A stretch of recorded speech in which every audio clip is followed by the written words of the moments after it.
చాలా మందికి తెలియదు. పెంతెకోస్తు అంటే మనందరం ఏమనుకుంటాం, అదొక చర్చ్ నేమ్ అనుకుంటాం.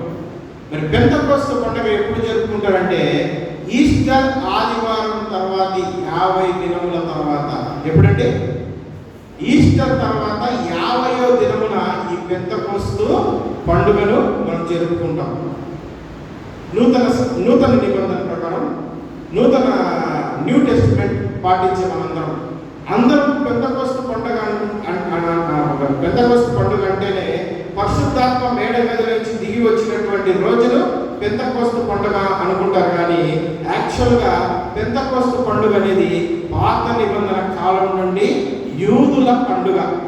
పెంతెకోస్తు పండుగ దిగున పరిశుద్ధాత్ముడు భూలోకంలోకి వచ్చాడు, కానీ పరిశుద్ధాత్ముడు భూలోకంలోకి వచ్చాడని పెంతెకోస్తు పండుగ జరుపుకోవాలి. హల్లెలూయా. పెంతెకోస్తు పండుగ దినాన పరిశుద్ధాత్ముడు శిష్యులపైకి వచ్చాడు, అంతేగాని పెంతెకోస్తు పండుగ దీని కొరకు ఆచరించారు. అసలు పెంతెకోస్తు పండుగ పాస్ఓవర్ అంటే ఐగుప్తు నుండి ఆ యొక్క వధించిన గొర్రె పిల్ల వధించిన తర్వాత 50 దినములకు అంటే 7 ఆదివారం తర్వాత 7 ఏళ్ల 49 సాబాతు దినం తర్వాత పులియని రొట్టెల పండుగగా వాళ్ళు జరుపుకుంటారు. దాన్ని ఈ యొక్క పెంతెకోస్తు పండుగ జరుపుకుంటారు. ఆ పెంతెకోస్తు పండుగకు యూదులందరూ యెరూషలేములో కూడుకున్నప్పుడు ఈ మేడగదిలో ఎవరైతే శిష్యులు మరియా వారందరూ ఆ మేడగదిలో ఉన్నారో ఆ పెంతెకోస్తు పండుగ దినాన ఆ పరిశుద్ధాత్ముడు శిష్యులపైకి రావడం జరిగింది. కాబట్టి పెంతెకోస్తు పండుగ దినమున పరిశుద్ధాత్మ దేవుడు వచ్చినట్టుగానే పరిశుద్ధాత్మ దేవుడు వచ్చినందుకు పెంతెకోస్తు పండుగ మనము జరుపుకోము. ఈ పెంతెకోస్తు పండుగ అనేది పాత నిబంధన కాలం నుండి వస్తున్నటువంటి యూదుల పండుగ. మరి ద్వితీయోపదేశకాండం, లేవియాకాండము, సంఖ్యాకాండంలో మనం చదువుకుంటే ఈ యొక్క పండుగ ప్రాముఖ్యత మనకు తెలుస్తుంది. ఇప్పుడు సమయం లేదు కాబట్టి వాటి గురించి మనం తెలుసుకోవడం లేదు. మీకు పెంతెకోస్తు పండుగ ఎందుకు జరుపుకుంటామంటే అది యూదుల మతాచారం ప్రకారం యూదుల పండుగ. ఆ దినాన పరిశుద్ధాత్మ దేవుడు శిష్యులపైకి వచ్చాడు కాబట్టి ఆ దినాన్ని మనం జ్ఞాపకం చేసుకుంటున్నాం. హల్లెలూయా. మరి అపోస్తలుల కార్యము 1వ అధ్యాయం 3వ వచనం ఒకసారి చదువుకుందాం. ఆయన శ్రమపడిన తర్వాత 40 దినముల వరకు వారికి అగపడుచు దేవుని రాజ్య విషయముల గురించి బోధించుచు అనేక ప్రమాణాలను చూపి వారికి తాను సజీవునిగా కనపరుచుకున్నాడు. హల్లెలూయా. యేసు ప్రభు శిలువ మరణం పొంది తిరిగి లేచిన తర్వాత ఎన్ని దినములు కనపడ్డాడంట శిష్యులకు? 40 దినాలు కనపడ్డాడంట. ఇంతకుముందు మనం చెప్పుకున్నాం కదా, పెంతెకోస్తు పండుగ ఎప్పుడు జరుపుకుంటారంటే ఈస్టర్ తర్వాత 49 దినముల తర్వాత 50వ రోజు. మరి ప్రభు 40 దినములు శిష్యులకు కనపడి వెళ్ళిన తర్వాత శిష్యులకు ఒక మాట చెప్తున్నాడంట. అపోస్తలుల కార్యం 1వ అధ్యాయం 4వ వచనం. 40 దినములు వాళ్ళకు కనపడిన తర్వాత 1:4 ఆయన వారిని కలుసుకొని ఇలాగూ ఆజ్ఞాపించను, మీరు యెరూషలేము నుండి వెళ్ళక నా వలన వినిన తండ్రి యొక్క వాగ్దానం కొరకు కనిపెట్టండి. యేసు ప్రభు 40 దినములు శిష్యులకు కనపడిన తర్వాత అనేక పరిమాణాలు వాళ్ళకు చూపించి ఆయన సజీవులుగా వాళ్ళకు కనపరుచుకున్న తర్వాత వారిని ఒక విషయమై కనిపెట్టండి అని చెప్పినాడు. ఏ విషయం అంట? తండ్రి దగ్గర మీరు విన్నటువంటి విషయం గురించి కనిపెట్టండి అన్నప్పుడు 40 దినముల తర్వాత ఎప్పుడైతే ప్రభు ఆరోహణమై పరలోకానికి వెళ్ళిపోయినాడో 10 దినములు వారు తండ్రి యొక్క వాగ్దానం చేసినటువంటి మాట కొరకు కనిపెట్టినారు. ఆ వాగ్దానం ఏంటో మనం చూద్దాం. యోహాను సువార్త 16వ అధ్యాయం 7వ వచనం.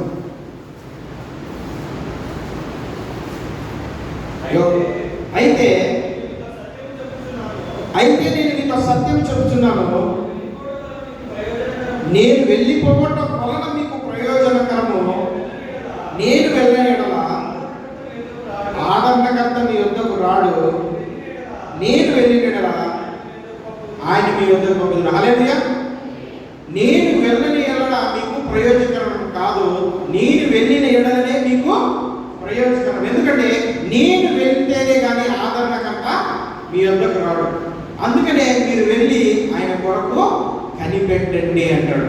అంటే 40 దినములు దేవుడు ఆయన సజీవుల లెక్కల్లో ఉండి మరి శిష్యులకు కనపరుచుకున్న తర్వాత ఆయన కొరకు కనిపెట్టండి అంటే 10 దినముల పాటు 10 రోజులు ఆయన శిష్యులు ఆ మేడగదిలో ఈ ఆదరణకర్త కొరకు దేవుడు ఏదైతే చెప్పి వెళ్ళాడో, నేను వెళ్ళి మీ కొరకు ఒక ఆదరణకర్త పంపిస్తానని ఆయన కొరకు కనిపెట్టినట్టుగా చూస్తాం. అపొస్తలుల కార్యములు 1వ అధ్యాయం 14వ వచనం చదువుతున్నాం. వీరితో కూడా కొందరు స్త్రీలను యేసు తల్లి అయిన మరియయు ఆయన సహోదరులను ఏక మనసుతో ఎడతెగక ప్రార్థన చేయుచుండిరి. వీరందరూ అంటే ఎవరెవరంటే చూద్దాం. అపొస్తలుల కార్యములు 1వ అధ్యాయం 13వ వచనం. వీరందరూ అంటే అపొస్తలుల కార్యములు 1వ అధ్యాయం 13వ వచనం. వారెవరనగా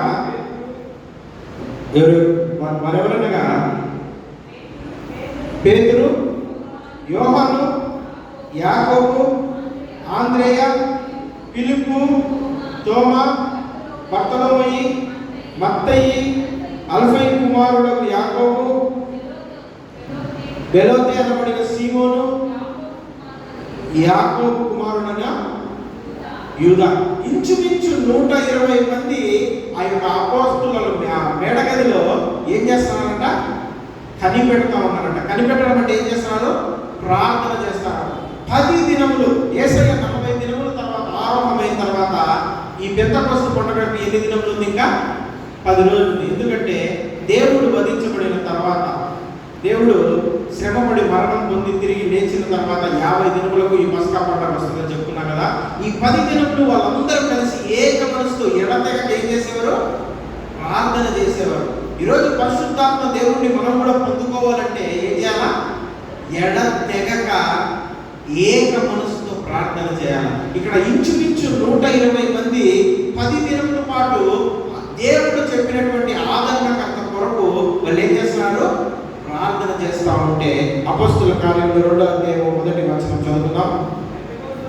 పెంతెకోస్తు పండుగ దినమున వచ్చినప్పుడు అందరూ ఒక చోట కూడి ఉండి, అప్పుడు ఏకంగా వీచు బలమైన గాలి వంటి ఒక ధ్వని ఆకాశం నుండి అకస్మాత్తుగా వారు కూర్చుండి ఇల్లంతా నిండెను. హల్లెలూయా.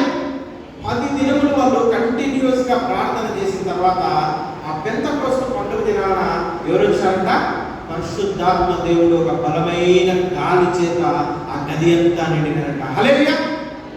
ఈరోజు నా ప్రియమైనటువంటి దేవుని జనాంగమా, మనం కూడా దేవుని ఆత్మను పొందుకోవాలంటే సంఘాలకు వెళ్ళి ఏదో పాస్టర్ గారు టచ్ అంటేనో, కమాన్ అంటేనో, ఇంకోటంటేనో పరిశుద్ధాత్మ దేవుడు రాడు. కానీ ఎడతెగక ఏక మనసుతో ఏం చేయాలా? ప్రార్థన చేయాలి.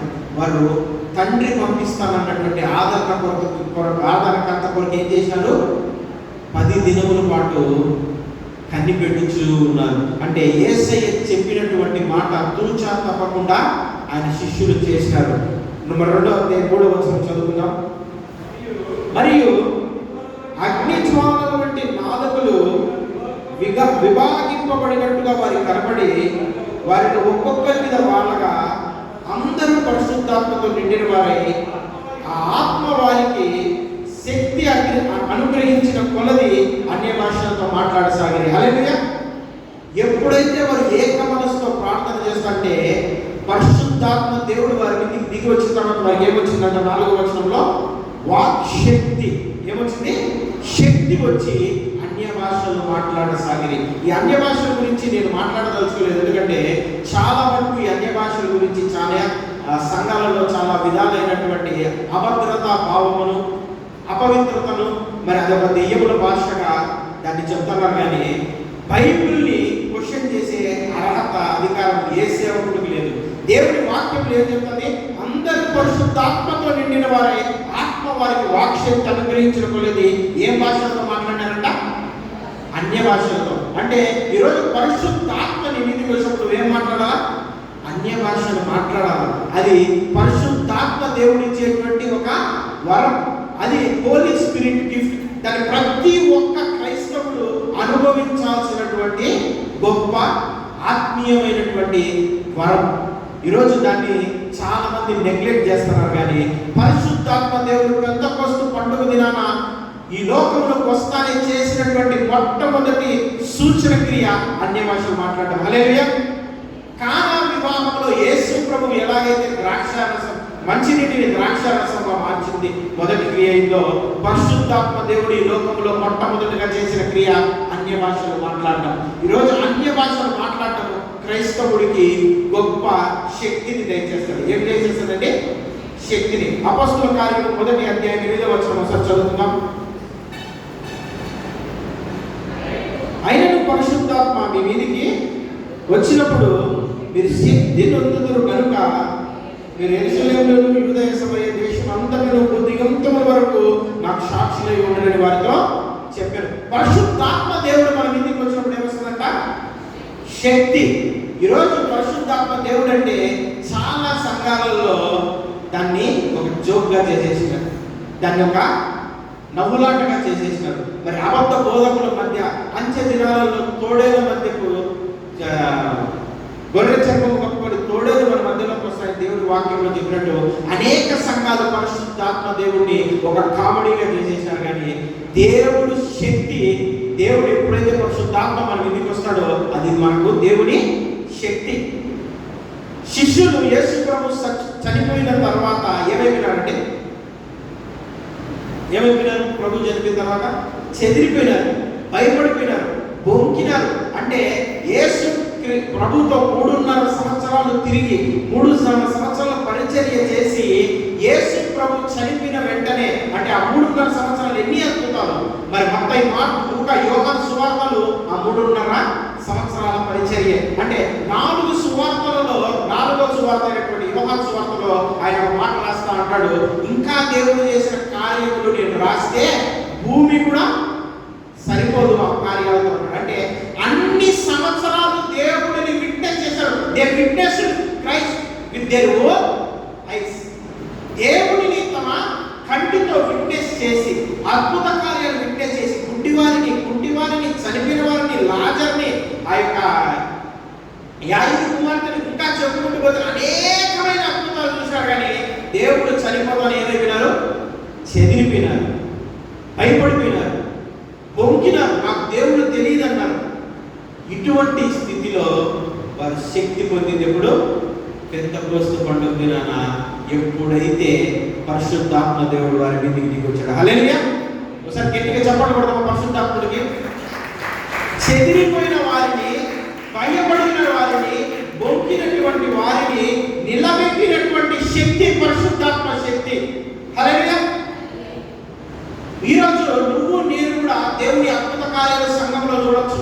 గుడ్డివారు కంటి చూపులు పొందుకుంటారు, చనిపోయిన వారు ఎంతో మంది దేవుని సేవకులు మనము సజీవులుగా ఇంకా ఉండగానే బ్రతికించిన గొప్ప గొప్ప దేవుని సేవకులు ఉన్నారు, మాట్లాడిన వారు ఉన్నారు. మనం ఎన్నో సజీవ సాక్ష్యాలుగా యూట్యూబ్లో చూస్తే సాక్ష్యాలు వినొచ్చు.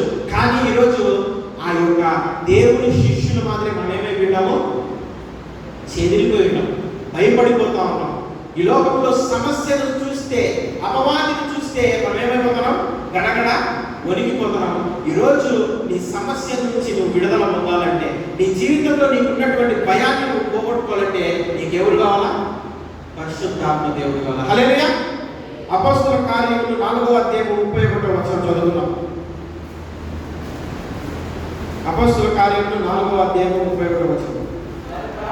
వారు ప్రార్థన చేయగానే వారు కూడి ఉన్న చోట కంపించరు. అప్పుడు వారందరూ పరిశుద్ధాత్మతో నిండిన వారై దేవుని వాక్యములు ధైర్యంగా బోధించిరి. హల్లెలూయా. ఒకసారి అండర్లైన్ చేసుకుందామా? పరిశుద్ధాత్మతో నిండిన వారై వాక్యములు ఏం చేశారంట? ధైర్యంగా బోధించినారు. అప్పటి వరకు భయపడిపోయినారు, అప్పటి వరకు చెదిరిపోయినారు, అప్పటి వరకు బొంకినారు. నాకు యేసు ప్రభు ఎవరో తెలియదు, మేము యూదులమే కాదన్నారు, ఆయనతో మేము తిరగలేదన్నారు, మేము ఈ ప్రాంతం వారం కాదన్నారు. కానీ ఎప్పుడైతే పరిశుద్ధాత్మ శక్తి వారిలోకి వచ్చిందో ధైర్యంగా నిలబడగలిగినారు. ఈరోజు మన జీవితంలో కూడా భయం, ఏది చూసినా భయమే. ఒక అధికారి మనకన్నా హయ్యర్ సుపీరియర్ ఆఫీసరు, మన అధికారి మన ఆఫీస్లో మారిపోయాడంటే భయం. ఎటువంటి వాడు వస్తాడు, వాడు నన్ను ఏ విధంగా టార్చర్ పెడతాడు. మరి ఎండల కాలం వస్తే భయం, ఎండలకు నేను తట్టుకుంటానో లేదు. మరి ఇంట్లో ఒక పంటకు వస్తే డబ్బులు ఏ విధంగా బట్టలు కొనాలా, ఏ విధంగా వండుకోవాలి, ఏ విధంగా 10 మందిని పిలిచి నేను భోజనం పెట్టాలి అంటే నీ జీవితంలో ప్రతిదీ నీకు భయమే. ప్రతి విషయాన్ని నువ్వు చెదిరిపోతావు. అనారోగ్యం వస్తే భయం, నాకు ఏదైనా అయితే ఈరోజు నేను ఇన్సూరెన్స్ తీసుకుంటాం అంటే భయం, ప్రతిదీ భయమే. ఈరోజు శిష్యులకు నీకు నాకు పెద్ద తేడా లేదు. వారు డైరెక్ట్గా చూసి భయపడ్డారు. మనం కూడా డైరెక్ట్గా మన నేకుడు ఐస్తో ఎంతో మంది గొప్ప సేవకులు చేసిన అద్భుతాలు చూసి ఇంకా మనం భయపడతా ఉన్నాం. ఈరోజు నీ జీవితంలో భయం పోవాలన్నా, నీ జీవితము ఈ శిష్యుల మాదిరి గొప్ప విజయాలు చూడాలన్నా నువ్వు ఏం పొందుకోవాలా? పరిశుద్ధాత్మ శక్తిని పొందుకోవాలి. హల్లెలూయా. ఎప్పుడైతే పరిశుద్ధాత్మ శక్తి నీలో ఉంటుందో ధైర్యంగా బోధిస్తావు. అంతవరకు నాకు యేసు ప్రభు తెలియదన్న వారు హతసాక్షులుగా మారినారు. హల్లెలూయా. అంతవరకు యేసయ్య నాకు తెలియదని చెప్పి బొంకినటువంటి వారు ఏమైనారు? హతసాక్షులుగా మారినారు, శిరచ్ఛేదనం చేయబడినారు. నేను చచ్చిపోతా ప్రభు కోసం. స్టెఫన్ అయితే నా ఆత్మను నీ చేతికి అప్పగిస్తాను, వీరిని క్షమించని యేసు ప్రభు చెప్పినటువంటి డైలాగ్ చెప్పగలిగినాడంటే అతనికి ఏం నిండుకొని ఉన్నాడు? పరిశుద్ధాత్మ దేవుడు స్టెఫన్లో ఉన్నాడు. హల్లెలూయా. ఈరోజు మానవ మాత్రమే ఆత్మ ఈ లోకంలో లేనంత వరకు పేతురు, యోహాను, పౌలు వీళ్ళందరూ అల్పులే. ఎప్పుడైతే పరిశుద్ధాత్మ వారిని నింపుకునిందో, పరిశుద్ధాత్ముడు వారిని కమ్ముకున్నాడో వారు ఏమైపోయినారు? గొప్ప జనాంగంగా మారిపోయినారు. హల్లెలూయా. హతసాక్షులుగా మారిపోయినారు. ఈరోజు saint Thomas, saint Paul, saint Luke, saint John అని ఇన్ని వేల సంఘాలు వారి పేర్లు పెట్టుకోవడానికి కారణము యేసు ప్రభుతో 3.5 సంవత్సరాల ప్రయాణం కాదు కానీ పరిశుద్ధాత్ముడి నింపుదల. హల్లెలూయా. అందుకే యోహాను సువార్తలో దేవుడు చెప్పాడు, నేను ఉండడం మీకు ప్రయోజనకరం కాదు కానీ నేను వెళ్ళి మీకు ఆదరణకర్తను పంపిస్తానని. హల్లెలూయా. ఈరోజు యేసు ప్రభుతో 3.5 సంవత్సరాలు తిరిగి వాళ్ళు నేర్చుకునేది ఎంతో నాకైతే తెలియదు కానీ ఒక్కసారి మేడగదిలో వారు పొందుకున్నటువంటి ఆత్మను బట్టి సజీవులుగా ఈరోజు నువ్వు నేను మనందరం వారి గురించి కొనియాడబడుతున్నాను. హల్లెలూయా. అంటే ఆత్మ అంతా మనిషికి, క్రైస్తవుడికి అవసరం. ఈరోజు 52:28 దేవుడు చెప్పినాడు కదా, అనేకుల మీద అంచెదినాలు నేను ఆత్మను కుమ్మరిస్తాను. ఈరోజు ఆత్మ కుమ్మరింపు లేకుంటే ఈ యొక్క రాజేష్ ఈ యొక్క పుల్పిట్ మీద నిలబడి వాక్యం చెప్పలేడు. నా జ్ఞానం ఎంత? 2 సంవత్సరాల్లో నేను చదివిన బైబిల్ ఎంత? ఈరోజు ఇన్ని 26 ఆదివారాలు మన్నా క్రైస్ట్ చర్చ్లో బోధించినారంటే, దగ్గరదాపు 20-30 మెసేజ్లు ఆన్లైన్లో చెప్పగలిగానంటే, కొన్ని చోట్ల ఓపెన్ మీటింగ్స్లో మాట్లాడగలుగుతానంటే ఇవన్నీ అనుభవంతో కాదు, ఇవన్నీ చదువుకునేటువంటి జ్ఞానంతో కాదు, అజ్ఞానాన్ని నేను. దేవుడు అంటాడు యోహాను సువార్త, ఒకసారి లూకా సువార్త 10వ అధ్యాయం, లూకా సువార్త 10వ అధ్యాయం 21వ వచనం ఒకసారి చదువుకుందాం. లూకా 10:21. ఆ గడియలో యేసు పరిశుద్ధాత్మ యందు బహుగా ఆనందించి, తండ్రి ఆకాశంలో భూమికి నీకు ప్రభువా, నీవు జ్ఞానులకు వివేకులకు ఈ సంగతులు మరుగు చేసి పసి బాలులకు బయలుపరిచిన వాళ్ళు నిన్ను స్తుతించుచున్నాను అన్నాడు. హల్లెలూయా. ఈరోజు అనేకులు ఉన్నారు, గొప్పవారు, అనేకులు జ్ఞానులు ఉన్నారు. వారందరినీ కాదని నేను నిలవబడగలిగి ఇన్ని ఆత్మలకు దేవుని వాక్యమును బోధిస్తానంటే అది పరిశుద్ధాత్మ సహాయం. హల్లెలూయా. కొన్నిసార్లు మెసేజ్ చెప్పిన తర్వాత చెప్పిన రాజేష్ ఎవరన్నా అంటే దేవుని కృప, ఆత్మ భలే మాట్లాడాడండి, ఆత్మదేవుడు భలే మాట్లాడించాడండి అంటాం. అంటే ఈ రోజు నువ్వు సజీవులుగా మనకు సంచకరుడు అంటే ఏంటంటే మనకు ఆయన సంచకరుడుగా ఉన్నాడు. ఏమంటారంటే మనం ఆయన ఎందుకు ముద్రించి ఉన్నామంటే స్వాస్థ్యం. ఒక్క నిమిషం చెప్తాను.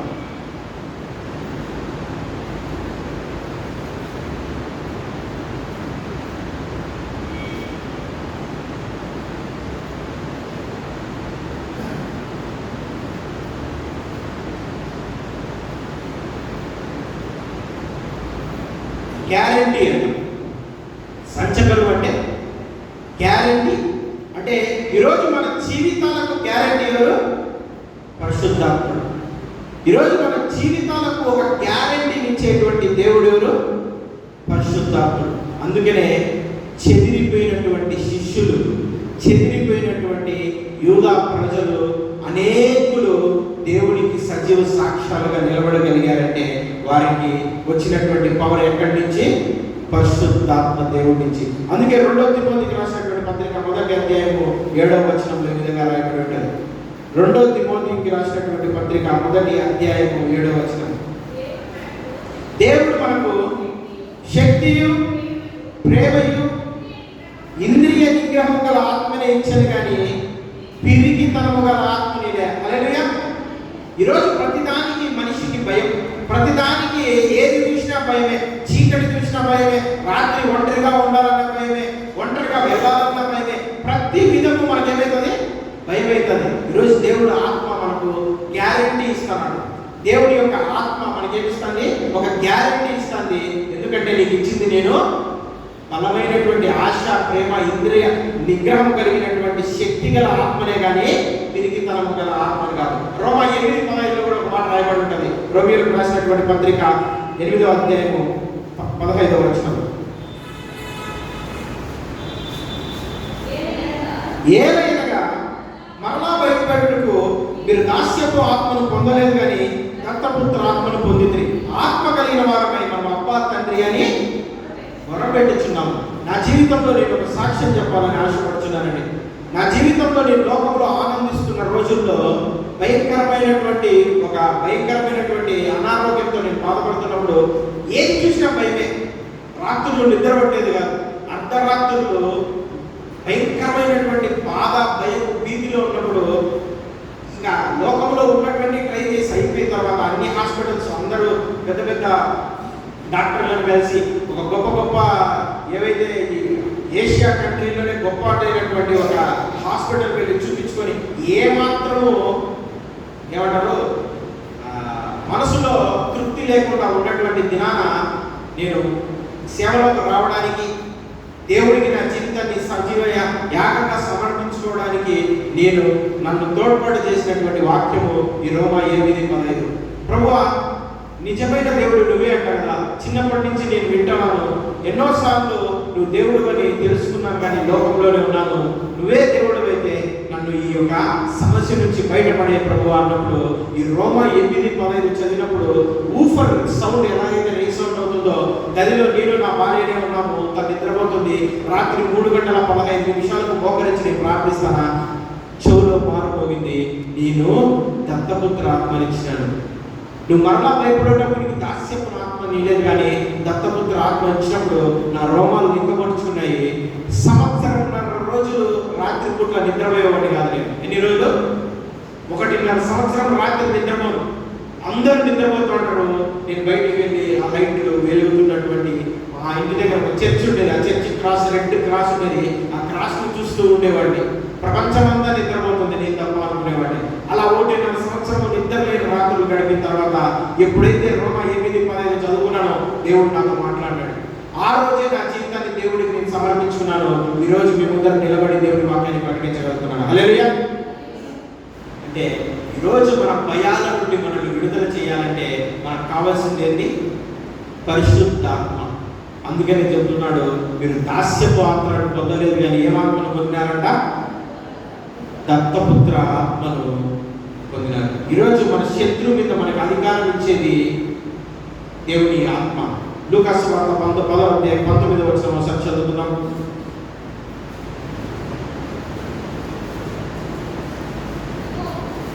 ఇదిగో పాములను తేళ్లను త్రొక్కుటకును శత్రు బలమంతటి మీదను మీకు అధికారం అనుగ్రహించబడి ఉన్నది, ఏది మీకు ఎంత మాత్రం హాని చేయదు. హల్లెలూయా. ఈ పరిశుద్ధాత్మ మనలోకి వచ్చినప్పుడు దేని మీద మనకు శక్తి కలుగుతుందంట? పాములను త్రేళ్లను త్రొక్కుటకును శత్రు బలమంతటి మీద మీకు అధికారం కలిగిన. హల్లెలూయా. ఈరోజు మన శత్రువు ఎవరంటే? అపవాది. అపవాదిని ఎదిరించడానికి బైబిల్ తల కింద పెట్టుకుంటే సరిపోదు, వాక్యం గుండెలో పెట్టుకుంటే సరిపోదు. నీలో ఏముండాలంట? దేవుని ఆత్మ ఉండాలి. మరి 3.5 సంవత్సరాలు యేసుక్రీస్తుతో తిరిగిన శిష్యుల కన్నా దేవుని వాక్యం ఎక్కువ మనకు తెలుసా? మరి వారు గ్రంథాలు రాశారు. లూకాసు వార్త, యోహాను సువార్త, మత్తయి సువార్త రాసి ఈ యొక్క సువార్తలు రాసిన వాళ్ళే చెదిరిపోయినారు. అంటే వారి హృదయంలో దేవుడి వాక్యం లేదా? ఉంది. ఎప్పుడు వారు ధైర్యంగా నిలబడి భూమిని కంపించగలిగినారు? ఎప్పుడు చెరసాలలో సంఖ్యలు వేసి స్థిరచరం చేస్తానంటే కూడా యాదమరిచి నిద్రపోగలిగినారు? ఆత్మతో నిండుకున్న తర్వాత. ఈరోజు నా ప్రేమైనటువంటి దేవుని సంగమా, నీ జీవితంలో ఉన్న భయం తొలగిపోవాలంటే, నీ జీవితంలో ఉన్నటువంటి ప్రతి విధమైన బాధను నువ్వు జయించాలంటే నీలో ఏముండాలా?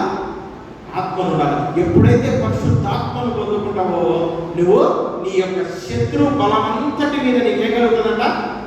అధికారం కలుగుతుందంట. మరి ఎప్పుడు మనం ఈ హోలీ స్పిరిట్ని మన జీవితంలోకి ఆహ్వానించుకోవాలా? మన జీవితాల్లో మారాలంటే పరిశుద్ధాత్మ దేవుడిని మన జీవితంలోకి మార్చుకోవాలా. యోహాను సువార్త 16:8 ఒకసారి చదువుతున్నాం. యోహాను సువార్త 16:8.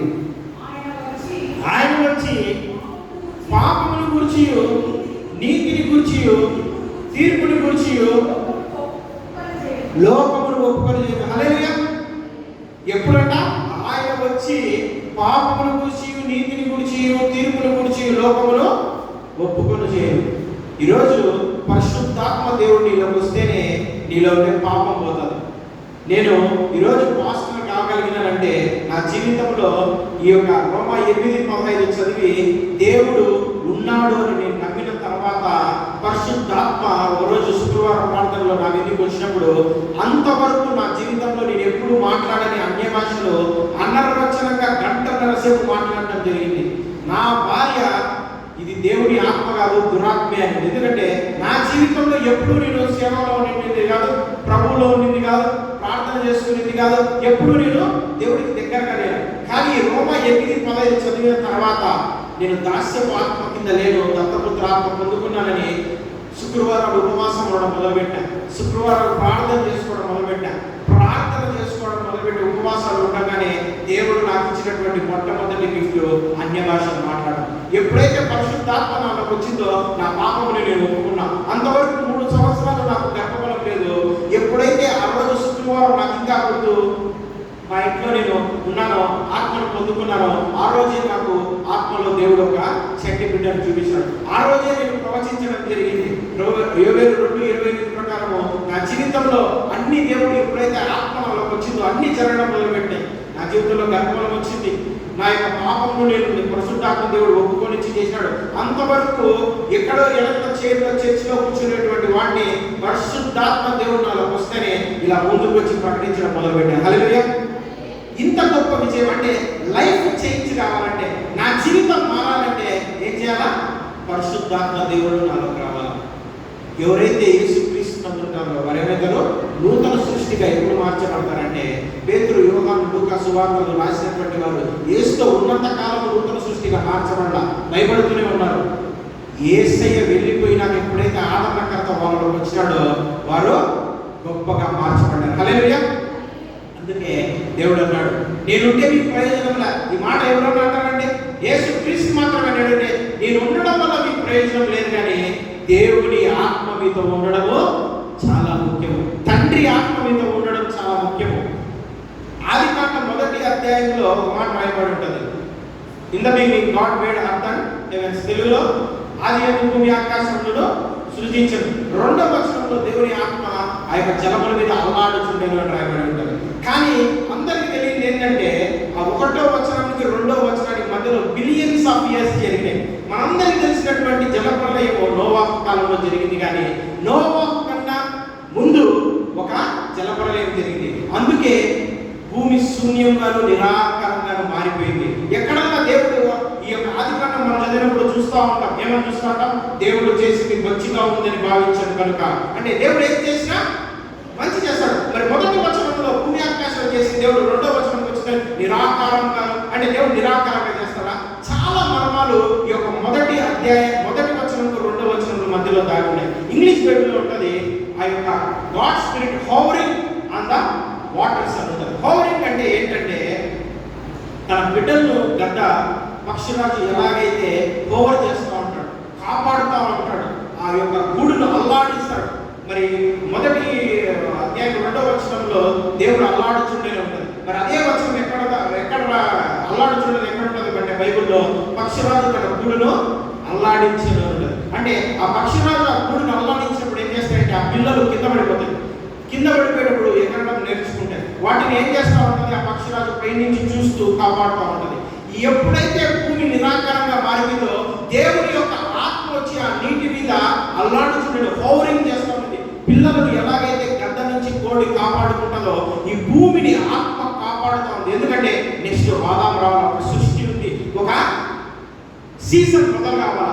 అంతవరకు ఈ యొక్క పరిశుద్ధాత్మ భూమిని ఏం చేసింది, గ్యారంటీ చేసింది. హల్లెలూయా.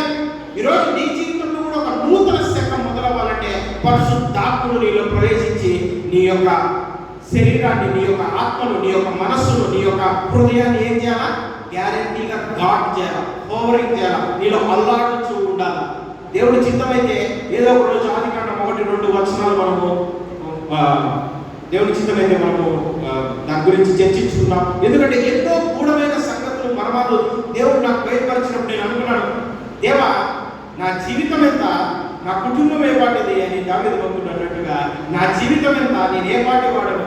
గొప్ప గొప్ప ఏసన్న బ్రదరు లేకపోతే doctor D Prasanna Kumar uncle ఎవరో గొప్ప గొప్ప వారికి బయలుపరిచినటువంటి నాకెందుకు బయలుపరుస్తున్నావు దేవా అన్నప్పుడు దేవుడు ఈ లూకాసు వార్త 10వ అధ్యాయం 23వ వచనంతో మాట్లాడాడు. ఏమనంటే, నీవు జ్ఞానులను వివేకులను ఈ సంగతులు మరుగు చేసి పసి బాలులకు బయలుపరుస్తున్నావని నిన్ను స్తుతించుచున్నాను. ఆత్మ ఎప్పుడైతే నీలో వస్తుందో నువ్వు చిన్న పిల్లోడువా పెద్ద పిల్లోడువా అని చూడదు, నువ్వు అర్హుడువా అర్హుడివి కాదా అని చూడదు. ఎప్పుడైతే పరిశుద్ధాత్మ నీలోకి వచ్చి నువ్వు పశ్చాత్తాపడించి నేను పరిశుద్ధుడిగా మారుస్తుందో నువ్వు గ్రహించలేని గూఢమైన సంగతులు దేవుడికి తెలియజేస్తుంది. హల్లెలూయా, హల్లెలూయా. మోషే ఎర్ర సముద్రం మీద చేయగట్టగా ఒక తూర్పు గాలి వచ్చి 2 పాయలుగా చేసింది. అంటే మన జీవితంలో ఉన్న అడ్డంకులని 2 పాయలుగా చేసేది పరిశుద్ధాత్మ దేవుడు. పరిశుద్ధాత్మ దేవుడి గురించి ఎంత మాట్లాడినా తక్కువే. ఎందుకంటే ప్రతి కార్యం ఆదికాండము ప్రకటన గ్రంథము చేసిన వాడు పరిశుద్ధాత్ముడు. హల్లెలూయా. తండ్రి ఏం చేయలేదు అంటే తండ్రి ఈ లోకంలోనికి రాలేదు, పరిశుద్ధాత్ముడు ద్వారా చేయించాడు. యేసుక్రీస్తు ఈ లోకంలోకి వచ్చినాడు, మన కొరకు సజీవ యాగంగా బలైనాడు. ఆయనతో కూడా ఉండి నడిపించింది పరిశుద్ధాత్మ దేవుడు. అందుకే యేసుక్రీస్తు అన్నాడు, నేను వెళ్ళుట మీకు ప్రయోజనకరం. ఎందుకంటే వేరొక ఆదరణకర్తను తండ్రి పంపబోతున్నాడు, తండ్రి ఆత్మను మీ మధ్యలో పంపబోతున్నాడు. ఎప్పుడైతే తండ్రి ఆత్మ మీలోకి వస్తారో మీరు నో మోర్ పాత యోహాను పాత లోకాలుగా ఉంటారు, మీరు శక్తిని అందుకుంటారు, హతసాక్షులుగా మారుతారు. హల్లెలూయా. ఈరోజు మన జీవితంలో ఉండాల్సినటువంటి భయం పోవాలంటే, మన జీవితంలో ఉండాల్సిన బెరుగు పోవాలంటే, మన జీవితంలో విజయం చూడాలంటే ఆత్మను మనము పొందుకోవాలి. ఈ రకమైన టీచింగ్స్ లేవండి, ఈ రకమైన టీచింగ్స్ లేవు. ఎందుకు మెయిన్ లైన్ చర్చస్ సకాలంలో ఆత్మ దేవుడు లేడంటే ఆత్మను గురించి బోధించడం లేదు కాబట్టి. హల్లెలూయా. ఆత్మను గురించి బోధించడం లేదు. ఆత్మను గురించి బోధించకపోతే పరిశుద్ధాత్మ దేవుడు ఊరికనే హృదయంలోకి రాడు. 10 దినములు దేవుడు 40 దినములు కనపడి వెళ్ళిపోయి ఆరోహణమైన తర్వాత 10 దినములు ఎడతెగక వారు ఏం చేశాడు, ప్రార్థించినారు. ఆయన గురించి ఆదరణ గురించి ధ్యానించినప్పుడు పరిశుద్ధాత్మ దేవుడు ఈ లోకంలోకి వచ్చినాడు. కాబట్టి పరిశుద్ధాత్మ దేవుడి గురించి ఎక్కడ మాట్లాడుతుంటే అక్కడికి వెళ్ళండి. పరిశుద్ధాత్మ దేవుడి యొక్క మహిమను బోధించే చోట్లకు వెళ్ళండి. పరిశుద్ధాత్మ దేవుడు కావాలని ఎడతెగక ప్రార్థన చేయండి. ఎందుకంటే పరిశుద్ధాత్మ దేవుడు వస్తే నీ జీవితం మార్చగలుగుతాడు. నా జీవితం నన్ను మార్చగలిగింది. నేను మార్చింది ఎప్పుడంటే రోమా 8:15 చదివిన తర్వాత కాదు, చదివిన తర్వాత దేవుడిలో బలపడ్డానే కానీ ఎప్పుడు నేను నా చేతిలో బైబిల్ హ్యాండీగా పట్టుకునేది లేదు. నా భార్య 3 సంవత్సరాలు ప్రార్థన చేసిందేమో నాకు బైబిల్ పట్టించాలని. నేను చర్చికి బైబిల్ తీసుకుపోవాలంటే నాకు చాలా అసహ్యంగా ఉండేది. ఎప్పుడైతే ఆ శుక్రవారం దేవుని ఆత్మ నేను పొందుకున్నానో మరుసటి రోజు నుంచి బైబిల్ పట్టుకోవడం మొదలు పెట్టాను. అందరూ నవ్వినారు, నా కుటుంబ సభ్యులు కూడా ఉన్నారు. ఏది బాబు కొత్తగా బైబిల్ పట్టుకున్నాడే అని. ఎప్పుడైతే పరిశుద్ధాత్మ దేవుడు నాలోకి వచ్చినాడో పాత రాజేషుడు చచ్చిపోయాడు, పాతవి గతించడు, సమస్తము నూతనమైన కొత్తమైన. పరిశుద్ధాత్మ దేవుడు నాలోకి వచ్చిన తర్వాతనే పాస్టర్ రాజు మార్చబడ్డాడు. హల్లెలూయా. అంతవరకు రాజేష్ శివరాజ్ గారు ఉన్న నేను ఆ శుక్రవారం దేవుని ఆత్మను పొందుకుంటానే రాజేష్ శివరాజ్ చచ్చిపోయినాడు, పాస్టర్ రిచర్డ్ రాజేష్ ఉద్భవించినాడు. హల్లెలూయా. కాబట్టి ఆత్మ మన జీవితాల్లో అవసరం. మరి ఎప్పుడు మనం ఆత్మను పొందుకుంటామంటే అపోస్తుల కార్యములు 2వ అధ్యాయము 38వ వచనం. అపోస్తుల కార్యములు 2వ అధ్యాయము 38వ వచనం.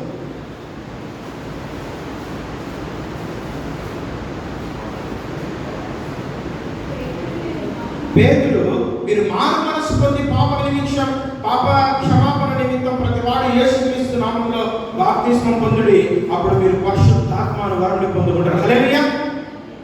ఏం చేయాలంట? బాప్తిస్మము పొందాలా, పాప క్షమాపణ నిమిత్తం మారు మనసు పొందాలా. ఈరోజు ఆత్మ లేకుంటే నువ్వు క్రైస్తవుడుగా వేస్ట్.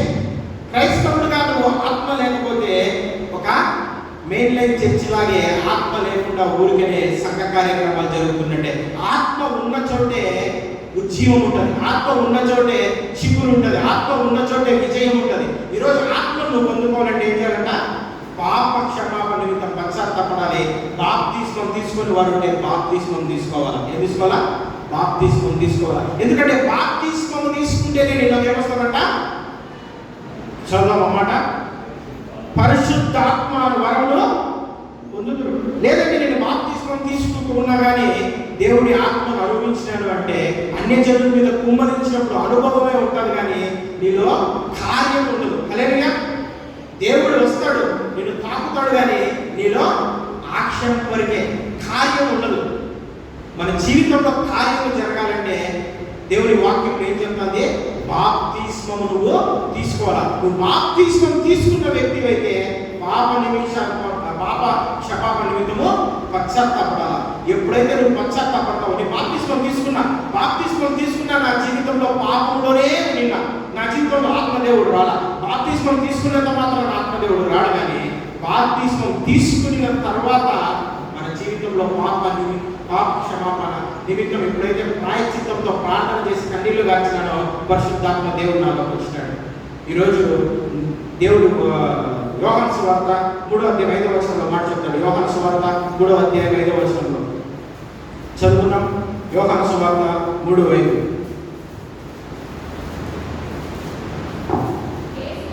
యేసు ఇట్లనేను, ఒకడు నీటి మూలంగాను ఆత్మ మూలంగాను జన్మించితే కానీ దేవుడి రాజ్యంలో ప్రవేశించడని నిశ్చయంగా మీతో చెబుతున్నాను. అంటే ఒకడు బాప్తిస్మము తీసుకోవాలా, ఆత్మ మూలంగా ఆత్మ బాప్తిస్మం కూడా తీసుకుంటేనే పరలోక రాజ్యంలో వారసుడు. హల్లెలూయా. నిశ్చయముగా చెప్తున్నానంటే ఇక no doubt about it. Unconditionally you should be baptized in water and spirit.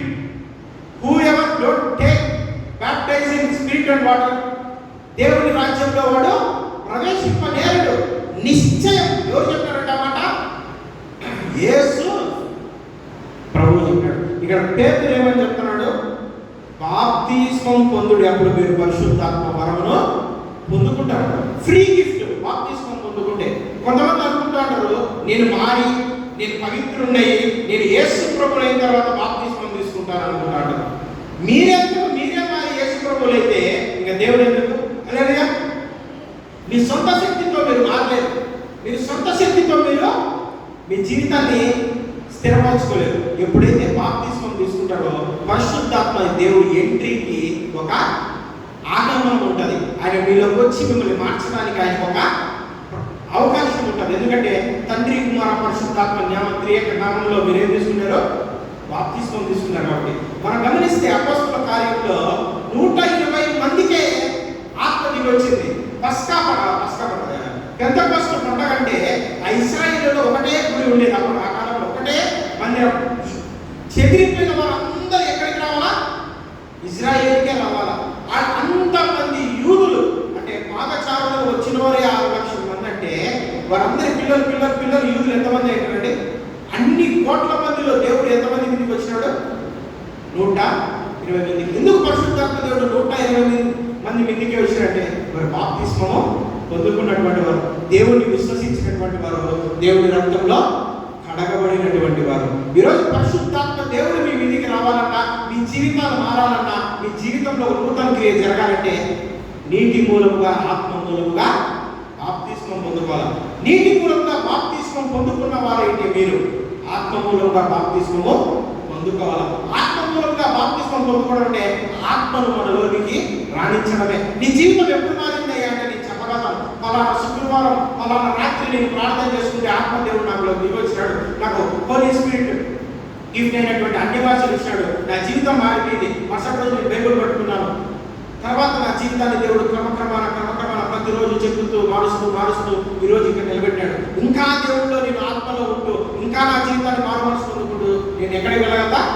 ముందుకు వెళ్ళి జీవితంలో గొప్ప స్థితిలో చేరగలదా? ఇవన్నీ జరగాలంటే ఏం చేయాలంట? మనము ఆత్మను ముందు సంపాదించుకోవాలి. ఈరోజు ఆత్మను సంపాదించుకోకపోతే మన క్రైస్తవ జీవితము వ్యర్థమే. ఈరోజు ఆత్మదేవుడితో సహవాసం లేకపోతే నువ్వు యేసుక్రీస్తుతో 3.5 సంవత్సరాలు తిరిగినటువంటి పేతురు మాదిరిపోతావు. అటువంటి పేతురు మనకు అవసరమా? బొంకినటువంటి పేతురు అవసరమా? స్తంభింపజేసి జనాలను కంటి నీడతో స్వస్థపరిచిన పేతురు అవసరమా? ఎవరు కావాలండి మనకు? నీడతో జనాలను స్వస్థపరిచిన పేతురు ఎప్పుడు కార్యం జరిగింది? పరిశుద్ధాత్మ దేవుడు నిండుకున్నప్పుడు. ఈరోజు పవరింగ్ ఆఫ్ ద స్పిరిట్ నీకు రావాలంటే, దేవుడు నీలో అల్లాడాలంటే, దేవుడు మర్మాలు బైబిల్లో నీకు కనపరచాలంటే, నేను కొన్నిసార్లు బైబిల్ చదువుకున్నప్పుడు కొన్ని విషయాలు నాకు అర్థమైతే ఇది పిచ్చి థాట్, ర్యాండమ్ థాట్ అనుకుంటా, కానీ గూగుల్లో సెర్చ్ చేసి చూసినప్పుడు అది వాస్తవం. ఒక గొప్ప సేవకుడు ఇదే మాట చెప్పినప్పుడు నేను అనుకునేవాడిని, దేవా నువ్వు నిజంగా ఉన్నావు, నాకు కూడా గొప్ప మర్మాలు బయటపరుస్తున్నావు అన్నప్పుడు దేవుడు చెప్పాడు, అజ్ఞానులను సిగ్గుపరిచినప్పుడు అజ్ఞానమైన నిన్ను ఎన్నుకున్నానని. ఈరోజు మీ జీవితంలో మీరు అజ్ఞానులుగా ఉంటే, నా మాదిరి జ్ఞానిగా మారాలంటే ఆత్మను పొందుకోవాలి. హల్లెలూయా. ఈ పెంతెకోస్తు దినం అందుకే క్రైస్తవ జీవితంలో ప్రాముఖ్యం. ఇది ఈస్టర్ కన్నా, ఇది క్రిస్మస్ కన్నా గొప్పది. ఎందుకంటే అది జరుపుకోకపోయినా ఆత్మ నీలోకి వస్తే ఆటోమేటిక్గా నువ్వు నూతన సృష్టిగా మారిపోతావు. ఆత్మ మూలంగా, నీటి మూలంగా బాప్తిస్మం పొందుకుంటావు. పొందుకున్న తర్వాత పరలోక రాజ్య వారసుడుగా మారుతావు. నీ మీద అపవాదికి శక్తి ఉండదు. నీకు సంపూర్ణ డామినర్ ఓవర్ ఎనిమి, సంపూర్ణమైన విజయము అపవాది మీద కావాలంటే నీటి మూలంగా బాప్తిస్మం తీసుకోవాలా. నీటి మూలంగా నువ్వు బాప్తిస్మం తీసుకున్న వాడివైతే ఆత్మ మూలంగా బాప్తిస్మం పొందుకోవడానికి ఎడతెగక ప్రార్థన చేయాలి. ఈరోజు ఎంతమంది చెప్పగలుగుతారంటే నేను ఆత్మను పొందుకున్నానని? ఏదో గొప్పగా 10 లక్షల మందిలో గొప్ప సేవకుడు దేవుడు దిగి వచ్చినప్పుడు ఆ గాలి వీయడం కాదు ఆత్మతో నింపుకోవడం అంటే, ఊరికి ఎగిరి చప్పట్లు కొట్టడం కాదు ఆత్మతో నింపుకోవడం అంటే. ఆత్మతో నింపుకున్నావంటే నీ జీవితంలో మార్పు కనపడాలి. హల్లెలూయా. నీ చెప్పగలను నేను ఆత్మతో నింపబడ్డాను అని. ఎందుకంటే ఆత్మ వచ్చిన తర్వాత నా జీవితంలో మారుతుంది. ఆత్మ లేనప్పుడు నా స్నేహితుడు వేరే, ఆత్మ వచ్చినప్పుడు నా స్నేహితుడు యేసే. హల్లెలూయా. ఆత్మ లేనప్పుడు నా స్నేహితుడు వేరే, ఆత్మ లేనప్పుడు నా జీవితంలో బాప్తిస్మం నా స్నేహితుడు వేరే, నా బంధం వేరే, నా చర్చిలో పోయే టైమింగ్స్ వేరే, నా చర్చిలో వినే మెసేజ్లు వేరే. ఎప్పుడైతే ఆత్మ నా జీవితంలోకి వచ్చిందో, పెంతెకోస్తు అనుభవానికి నేను గురైనానో, వాక్యము తృష్ణ కలిగింది. నీటి లేడీ ఎట్లయితే నీటి దప్పి కోసం ఆ యొక్క లేడీ దుప్పి ఎదురు చూస్తుందో, తృష్ణ పోతుందో, వాక్యం కోసం ఆ విధమైన తృష్ణ. యూట్యూబ్లో అనేక సేవకులు ఏం చెప్తారు, వాక్యంలో ఏముంది, ఇవన్నీ ఎప్పుడు వస్తాయంటే ఆత్మను పొందుకున్నప్పుడు. ఈరోజు నేను ఆత్మను పొందుకున్నానని చెప్పగలిగితే నువ్వు నీ జీవితంలో మార్పు ఉండాలి. నీ జీవితం పాతది కొత్తది ఉండాలి. ఈరోజు అటువంటి ఆత్మ అనుభవం లేకపోతే ఈ పెంతెకోస్తు దినాన దేవుడు నీకు అవకాశం ఇస్తున్నాడు. నువ్వు బాప్తిస్మం పొందుకోకుంటే త్వరగా ఆ బాప్తిస్మం పొందుకో. ఎందుకంటే దేవుడు రాకడ రాత్రి అయితే నువ్వు పరలోక రాజ్యానికి వెళ్ళలేవు. నా సహోదరుడా, నా సహోదరి, మరి దొంగ వెళ్ళాడు కదా, నేను కూడా వెళ్తానని అంటావేమో. ఆ సిచ్యువేషన్కి, ఆ సమయానికి దేవుడు ఇచ్చినటువంటి గొప్ప కృప. ఈరోజు నీకు తెలిసి నీ సొంత శక్తితో నేను మారి పరిశుద్ధుడు అవుతానంటే నీ జీవితంలో నువ్వు మారలేవు, పరిశుద్ధుడుగా ఉండలేవు. దేవుడి చేతికి పరిశుద్ధతను అప్పగించు. మొదటగా తండ్రి, కుమార, పరిశుద్ధాత్మ త్రియేక దేవుడి నామంలో బాప్తిస్మం పొందుకో. తర్వాత ఆత్మకు నీ శరీరం మీద అధికారం ఉంటుంది. అప్పుడు దేవుడు వస్తాడు నీలోకి, వచ్చి పాపమును నిన్ను ఒప్పిస్తాడు, నేను పరిశుద్ధుడుగా మారుస్తాడు. అప్పుడే నువ్వు పరలోక రాజ్యానికి వారసుడుగా అవుతావు. హల్లెలూయా. కాబట్టి పరిశుద్ధాత్మ దేవుడి ఆవశ్యకత ఎంతైనా ఉంది. దేవుడు ఎన్నో మర్మాలు ఈ అల్ప జ్ఞాని అయినటువంటి నాకు బలపరుస్తున్నాడు. మరి నాకన్నా జ్ఞానులు మీరంతా మీరు ఆత్మతో నింపుకున్న వారైతే మీరు ఇంకా గొప్ప గూఢమైన సంగతులు బయట నుంచి చూడొచ్చు, పరలోకాన్ని చూడొచ్చు, మూడు ఆకాశాన్ని కొనిపోబడచ్చు, దురాత్మలను చూడొచ్చు, వాటిని వెళ్ళగొట్టచ్చు, వాటిని అన్నిటినీ మనము ప్రసన్న కుమార్ ఎప్పుడో మాట్లాడుతున్నాడు, బొమ్మాడు చేయొచ్చు అంటాడు. అంటే తిమ్మిని బొమ్మి చేయొచ్చు. ఎప్పుడు ఆత్మ నీలో ఉన్నప్పుడు. ఆ ఆత్మ గురించి ఏదో గొప్ప ఆత్మను నింపుకున్న సేవకుడు చేతులు పెడితే వచ్చే ఆత్మ ఆత్మ కాదు. లేకుంటే ఆ యొక్క గాలి వీచేటప్పుడు అక్కడ ఉన్నావు కాబట్టి నువ్వు పొందుకునేటువంటి ఆత్మ ఆత్మ కాదు. కానీ 10 దినములు యేసు ఆరోహమైన 40 దినముల తర్వాత 10 దినములు ఎడతెగక కనిపెట్టి పొందుకున్నటువంటి ఆత్మ నిజమైన ఆత్మ. ఎప్పుడైతే వారు ఆత్మను పొందుకున్నారో ఎరికి తిరిగి చూసుకోవాల్సిన అవసరం రాలే, వారు చెదిరిపోలే. ముందు మాదిరి ఆత్మ నింపుకునే వారు చెదిరిపోయినారు. ఎందుకంటే సంఘాలు స్థాపించడానికి. ఈ రోజు సజీవంగా సంఘాలు కట్టబడ్డాయంటే కారణం పరిశుద్ధాత్ముడు. పరిశుద్ధాత్ముడు అందుకే యేసుప్రభువు చెప్పాడు, నేను ఉండడం మీకు ప్రయోజనకరం కాదు, కానీ ఆయన రావడమే మీకు ప్రయోజనకరం. ఆ ప్రయోజనకర్త అయిన ఆదరణకర్త అయిన పరిశుద్ధాత్ముడు మన మధ్యలో ఆహ్వానించుకుందామా? దయచేసి లేచి నిలబడదాం. ఈరోజు మౌనంగా ఎవరు వెళ్ళకూడదు. ఇంతకుముందు పాడిన పాట వీస్తుంది ఆత్మ, కానీ దయచేసి పాడండి. ఈరోజు పరిశుద్ధాత్ముడు మిమ్మల్ని తాకపోతుండగా మీరు బాప్తిస్మం పొందుకున్న వారైతే పశ్చాత్తాపడండి. ఈరోజు దేవుడు మిమ్మల్ని తాకపోతున్నాడు. బాప్తిస్మం పొందుకున్న వారైతే ప్రభువా నేను తీసుకుంటాను